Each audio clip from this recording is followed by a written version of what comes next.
কেইবা জানতো রাজপরিবারে জন্মগ্রহণ করা সত্ত্বেও রাজত্ব না সামলে তিনি হয়ে যাবেন সঙ্গীত শিল্পীর রাজা এবং কি বিস্তার করবেন পুরা ভারত মহাদেশে নিজের নাম সুনাম এবং কি তিনি হবেন সঙ্গীতের একজন জাদুকর।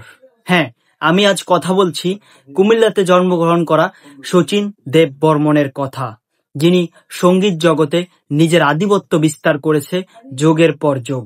এখনো এসে আধুনিক গানের মাঝেও সঙ্গীত জগতে তার গানগুলো সবার মন ছুঁয়ে যায়। তো চলুন, তার বাড়িটি কুমিল্লার নবাব বাড়িতে অবস্থিত তার পিতৃ বাসভবন, সেটি আজকে আমরা ভ্রমণ করব এবং কি সেখানকার ইতিহাস ও কিছু তথ্য আজকের এই সংক্ষিপ্ত ভিডিওটির মাধ্যমে তুলে ধরব। এক কথায় বলা যায় নবাব বাড়িতে অবস্থিত সেই বাসভবনটি হচ্ছে সঙ্গীত শিল্পী শচীন দেববর্মনের একটি স্মৃতির জাদুকর। সঙ্গীত তরঙ্গ শচীন দেববর্মন পিতৃবাড়ি। শচীন দেববর্মন হচ্ছে একজন সঙ্গীত শিল্পী, যিনার পিতৃক বাড়ি হচ্ছে কুমিল্লা জেলাতে। এটি হচ্ছে তার পুরাতন বাসভবন। আজকে দিনটা ছিল শচীন দেববর্মনের জন্মবার্ষিকী হিসেবে একটি মিলায়তন। তার ভাস্কর্যের নিচে লেখা আছে, টাকডুম টাকডুম বাজাই আমি, টাকডুম টাকডুম বাজাই বাংলাদেশের ঢোল, সব ভুলিয়া যাই তবু ভুলি না বাংলা মায়ের কোল। সুরশিল্পী শচীন দেববর্মন, এটি তার ভাস্কর্য। তার জন্ম হয়েছিল, তিনি জন্মগ্রহণ করেছিলেন 1 অক্টোবর 1906 খ্রিস্টাব্দে এবং কি মৃত্যুবরণ করেন 31 অক্টোবর 1975 খ্রিস্টাব্দে। তার এই বাসভবনে ঢুকেই ডান দিকে দেখতে পেলাম তার মিলায়তন অনুষ্ঠানের উপলক্ষে বিভিন্ন স্টল বসেছে এবং কি এখানে চলছে তার পুরাতন সঙ্গীতগুলোর চর্চা, যা খুবই মুগ্ধকর একটি পরিস্থিতি ক্রিয়েট করেছিল। শেষে থাকছে এই সঙ্গীতের কিছু, তার একটি গুরুত্বপূর্ণ সঙ্গীত পরিবেশনা থাকছে আমার এই শেষের ভিডিওতে। তো চলুন তার বাসভবনটি ভ্রমণ করা যাক এবং কি সেখানকার ইতিহাস আপনাদের মাঝে তুলে ধরি। শুরুতেই যখন শচীন দেববর্মনের বাসভবনে প্রবেশ করি, তার ডান দিকে দেখলাম শচীন দেববর্মন ও লতার ছবি, এই যে এটি, এবং কি এই পাশে আছে শচীন দেববর্মন ও রাহুল দেববর্মন। তার নিচেই আছে শচীন দেববর্মনের পিতা ও মাতা এবং কি এটি হচ্ছে কুমিল্লার এই বাড়িতেই জন্মগ্রহণ করেন শচীন দেববর্মনের ছবি। আর শচীন দেববর্মন, রাহুল দেববর্মন ও আশা বর্ষেল, এটি হচ্ছে শচীন দেববর্মন ও দেবানন্দন। এটি হচ্ছে তার মৃত্যুর সময়কালের ছবি, যার পাশে তার পুত্র কিশোর কুমার বসে আছেন শোকাহত মনে। আর এটি হচ্ছে শচীন দেববর্মন ও কিশোর কুমারের ছবি, মানে পিতা ও পুত্র। গান গাইছেন শচীন, শুনছেন রাহুল। ডক্টর এস রাধাকৃষ্ণের নিকট থেকে শচীন বর্মন অ্যাওয়ার্ড গ্রহণ করেছেন। ইনি হচ্ছেন নবদেব চন্দ্র দেববর্মন, শচীন দেববর্মনের পিতা। 1969 সালে রাষ্ট্রপতি জাকির হোসেনের নিকট থেকে পদ্মশ্রী গ্রহণ করেন শচীন দেববর্মন। এগুলো হচ্ছে হিন্দুস্তানের শচীন দেববর্মনের সিডি। তার পাশেই শচীন দেববর্মন ও মীরা দেবী। মীরা দেবী হচ্ছেন শচীন দেববর্মনের সহধর্মিণী। শচীন দেববর্মন ও তার পরিবারের ছবি এটা। শচীন দেববর্মন কুমিল্লা জিলা স্কুল থেকেই স্কুল জীবন পার করেছেন। এটি হচ্ছে কুমিল্লা জিলা স্কুলের অতীতের একটি ছবি, যা এখানে সংরক্ষিত আছে। তার পাশেই শচীন দেববর্মন ও মীরা দেবীর বিবাহের একটি ছবি, নববধূ সাজে দুজন। আর এই ছবিটি হচ্ছে শচীন দেববর্মনের শৈশব বেলার একটি ছবি, ছোটবেলায় যেমন ছিল। আর এটা হচ্ছে শচীন দেববর্মনের বাবা মার সাথে 7 বছরের শচীন দেববর্মনের ছবি। আর এটি হচ্ছে শচীন দেববর্মন ও তার কোলে রাহুল দেববর্মন, তার সন্তান।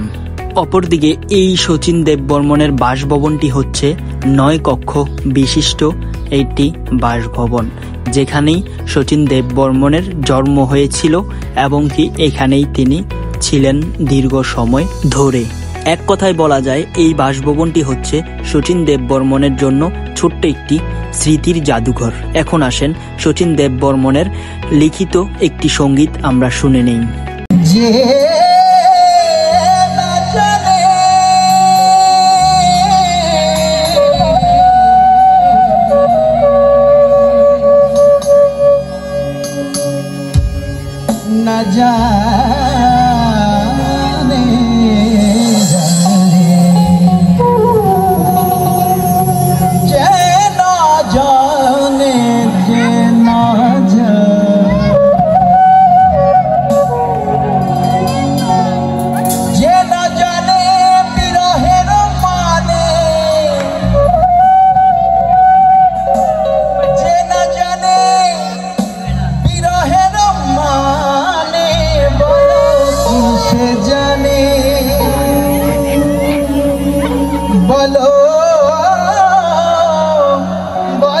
কিসে জানে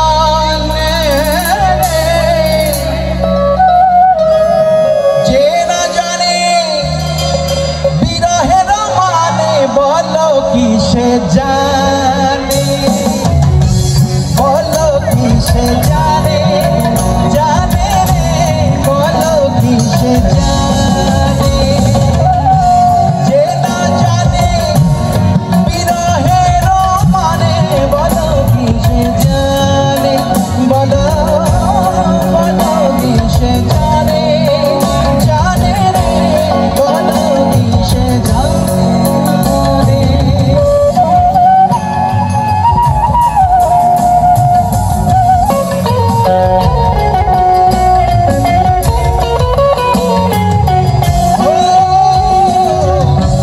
নতুন ফাগুন দিলে হাওয়া কেন দ্বিগুণ হয় সে যাওয়া, কি বেদন হাহাকারে যে বোঝে না জানে না রে।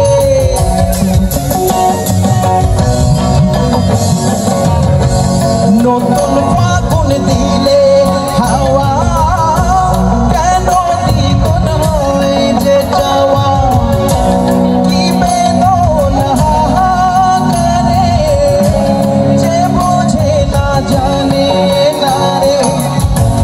প্রেমের মানে নেই তো লেখা কোনো অভিধানে, বলো সে কি জানে, বলো বলো সে কি জানে, জানে রে বলো কি জানে।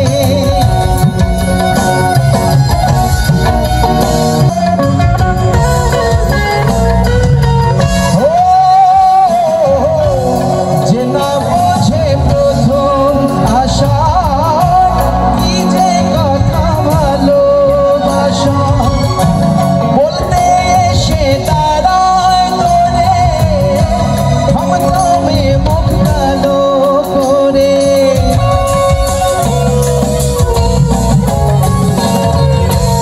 যে না বোঝে প্রথম আশা, কি যে কথা ভালোবাসা, বলতে এসে দাঁড়ায় তোরে हम তুমি মুখ কালো করে।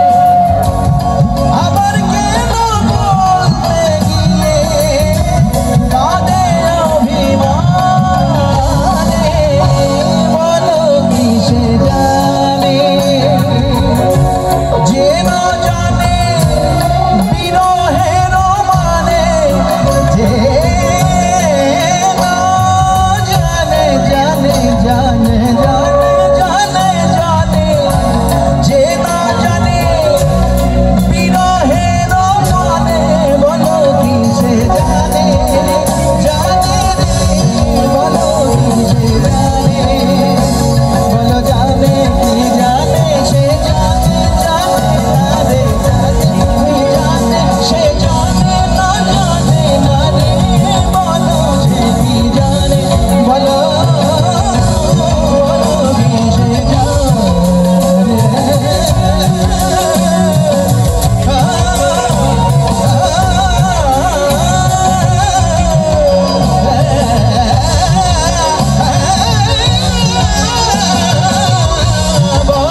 আর এই স্তম্ভটি হচ্ছে কাজী নজরুল ইসলামের স্মরণে একটি স্তম্ভ।